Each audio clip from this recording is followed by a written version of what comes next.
ನಿಜವಾದ ಶಕ್ತಿ ಮತ್ತು ಸಾಮರ್ಥ್ಯವನ್ನು ಕೇವಲ ಗಾತ್ರದಿಂದ ಅಳೆಯಲು ಸಾಧ್ಯವೇ? ಕಾಡಿನ ಅತ್ಯಂತ ಶಕ್ತಿಶಾಲಿ ರಾಜನು ಅಸಹಾಯಕ ಪರಿಸ್ಥಿತಿಯಲ್ಲಿ ಸಿಲುಕಿಕೊಂಡರೆ ಮತ್ತು ಅವನ ಉಳಿವಿನ ಏಕೈಕ ಅವಕಾಶವು ಅವನಿಗಿಂತ 1000 ಪಟ್ಟು ಚಿಕ್ಕದಾದ ಜೀವಿಯಾಗಿದ್ದರೆ ಏನಾಗಬಹುದು? ಯಾರಿಂದ ಊಹಿಸಲು ಸಾಧ್ಯವಿಲ್ಲವೋ ಅಂಥವರಿಂದಲೇ ಎಂಥ ದೊಡ್ಡ ಸಹಾಯ ಸಿಗಬಹುದು ಎಂಬುದನ್ನು ತಿಳಿಸುವ ಈ ಸಾರ್ವಕಾಲಿಕ ಕಥೆಯನ್ನು ನೋಡಲು ನಮ್ಮೊಂದಿಗಿರಿ.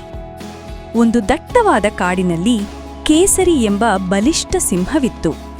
ಎಲ್ಲಾ ಪ್ರಾಣಿಗಳು ಅವನನ್ನು ಗೌರವಿಸುತ್ತಿದ್ದವು ಮತ್ತು ಅವನಿಗೆ ಹೆದರುತ್ತಿದ್ದವು. ಒಂದು ದಿನ ಮಧ್ಯಾಹ್ನ ಸಿಂಹ ತನ್ನ ಊಟ ಮುಗಿಸಿ ಒಂದು ದೊಡ್ಡ ಮರದ ಕೆಳಗೆ ಮಲಗಲು ನಿರ್ಧರಿಸಿದ. ಅವನು ಶಾಂತವಾಗಿ ನಿದ್ರಿಸುತ್ತಿದ್ದ. ಅದೇ ಸಮಯದಲ್ಲಿ ಚಿಂಟು ಎಂಬ ಪುಟ್ಟ ಇಲಿಮರಿಯು ಹತ್ತಿರದಲ್ಲೇ ಆಟವಾಡುತ್ತಿತ್ತು. ಇಲಿಮರಿಯು ತುಂಬಾ ಚುರುಕಾಗಿತ್ತು ಮತ್ತು ಎಲ್ಲಿಗೂ ಅಲೆದಾಡುತ್ತಿತ್ತು. ಆಟದ ಭರದಲ್ಲಿ ಅದು ಆಕಸ್ಮಿಕವಾಗಿ ಸಿಂಹದ ತಲೆಯ ಮೇಲಿಂದ ಅದರ ಬಾಲದವರೆಗೆ ಓಡಿಹೋಯಿತು. ಸಿಂಹವು ರೋಷದಿಂದ ಎಚ್ಚರವಾಯಿತು. ಸಿಂಹವು ಕೋಪಗೊಂಡಿದ್ದನು. ಅವನು ತನ್ನ ದೊಡ್ಡ ಪಂಜದಲ್ಲಿ ಪುಟ್ಟ ಇಲಿಮರಿಯನ್ನು ಹಿಡಿದನು. ಇಲಿಮರಿ ಭಯದಿಂದ ನಡುಗಲು ಪ್ರಾರಂಭಿಸಿತು.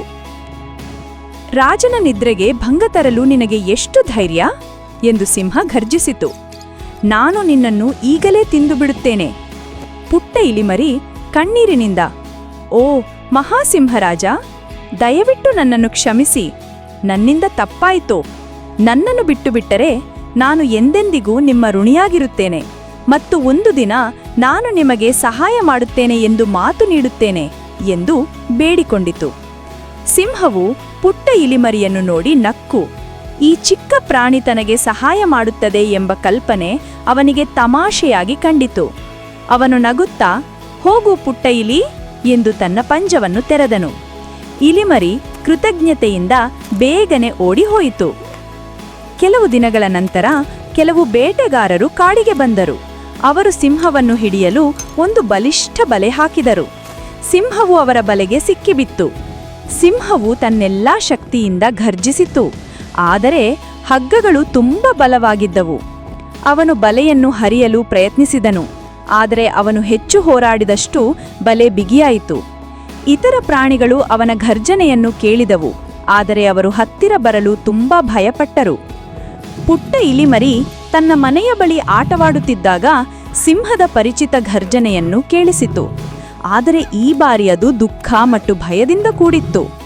ಅದು ತಕ್ಷಣವೇ ಸಿಂಹದ ದಯೆಯನ್ನು ನೆನೆಸಿಕೊಂಡು ಶಬ್ದದ ಕಡೆಗೆ ಓಡಿತು.